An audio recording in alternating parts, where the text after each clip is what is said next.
اور اگرچہ کوئٹہ کے یہ شہداء جن میں سے بعض جن کا تعلق پاکستان کے دوسرے علاقوں سے تھا اور ان کی میتیں ان کے اپنے علاقوں میں لے جائی گئی تھیں اور وہ وہاں دفن کیے گئے تھے، لیکن یہ 86 شہداء شہیدان راہ خدا ہیں، اور شہیدان راہ خدا کے حوالے سے ہمارے یہاں نماز ہدیہ قبر یا ہدیہ میت یا وحشت کا رواج نہیں، نماز وحشت۔ لیکن بہرحال حکم اسلامی اور وہ جو مستحب عمل ان کے لیے بھی ہے۔ اگر آپ کو آج کی رات کسی وقت بھی یہ شہداء کوئٹہ اس طرح یاد رہیں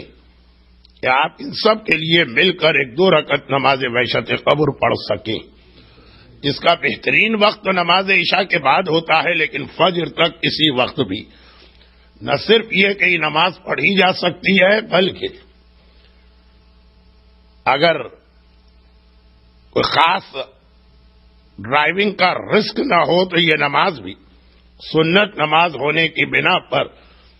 چلتے پھرتے گاڑی میں بیٹھ کر حتیٰ ڈرائیونگ کرتے ہوئے بھی پڑھی جا سکتی ہے۔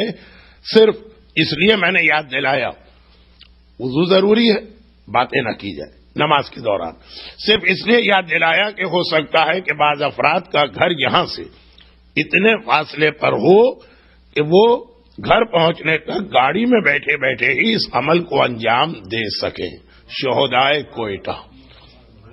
پاکستان کی تاریخ اور ایک حد تک 21 سینچری میں پوری دنیا میں صاحبان ایمان پر جو ظلم کیا جا رہا اس کو دیکھتے ہوئے